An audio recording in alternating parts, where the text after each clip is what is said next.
They about to be blaming the next financial crisis on WFH. American offices are half empty. That could be the next big risk for banks. From Dallas and Minneapolis to New York and Los Angeles, offices sit vacant or underused, showing the staying power of the work-from-home era. But clear desks and quiet break rooms aren't just a headache for bosses eager to gather teams in person. Investors and regulators, on high alert for signs of trouble in the financial system following recent bank failures, are now homing in on the downturn in the $20 trillion U.S. commercial real estate market. Just as lenders to the sector grapple with turmoil triggered by rapidly rising interest rates, the value of buildings such as offices is crashing. That could add to pain for banks and raises concerns about damaging ripple effects.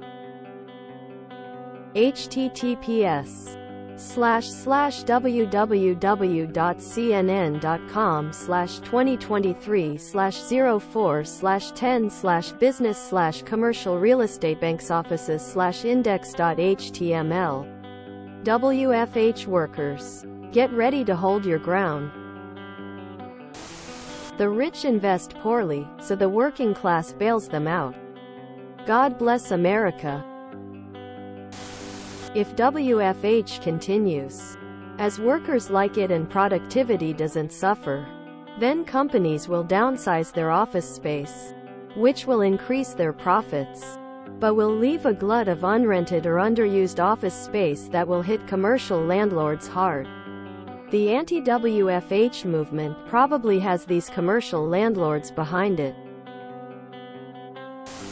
Is there any chance locals could petition local government to rezone office areas as housing? We have too many empty offices, yet are also in a housing crisis. Lots of cities and towns have turned historic mill buildings into housing and other mixed-use zoning.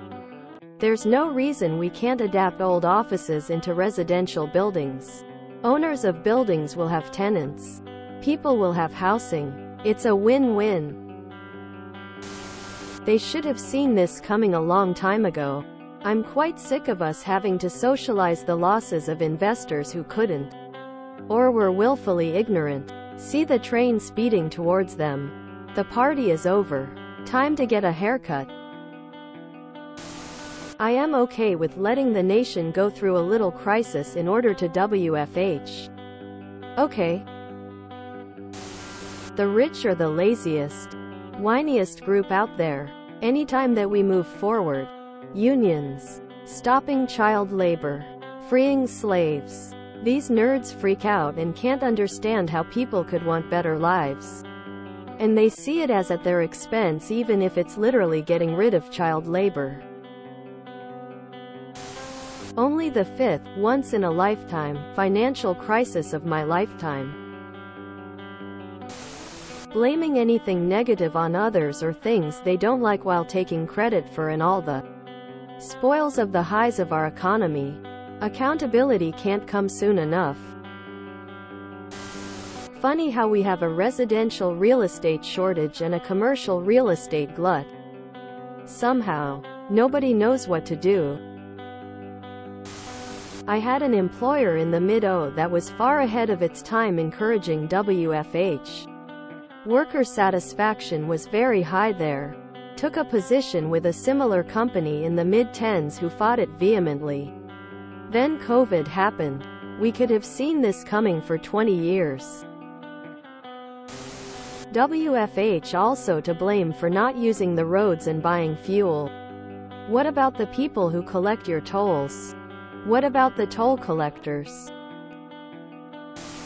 How come businesses that made you WFH and profited from that work now demand you go back to the offices? They want you to spend a full working day in commuting. Sometimes much more because they can't breathe down your neck at home. Their wants equals important your wants? Fuck your wants. Turn the empty offices into affordable housing. They owe an unimaginably large amount of money from 3 years' worth of FTDs and illegal shorting of companies. They'll keep kicking the can and try to find a scapegoat.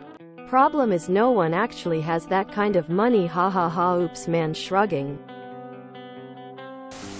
J-POW will let CRE burn.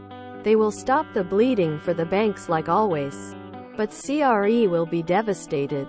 No one is ever going to pay insane cash for an office ever again, especially after the last of the crusty middle managers die at their desk. We know they use media for protecting their interests. After some time, it gets really easy ignoring them if you are not obliged listening radio or TV because of your work. Blame the local governments for not rezoning these office high-rises into residential. A workstation in my corporate office will cost my department $40,000 per year per worker. If the economy tanks even more, I don't see why they'd look at that expense and think it's a good idea. They that outsource call center work to people at home at 0.30 cents per minute contracts? No, they're not. They save money if they reduce office square footage. The landlords are gonna blame it on WFH. They're losing revenue. If you enjoyed this video, please check out our playlists full of similar content. Epic Aircast is like doom scrolling for your ears. Please like, share, and subscribe.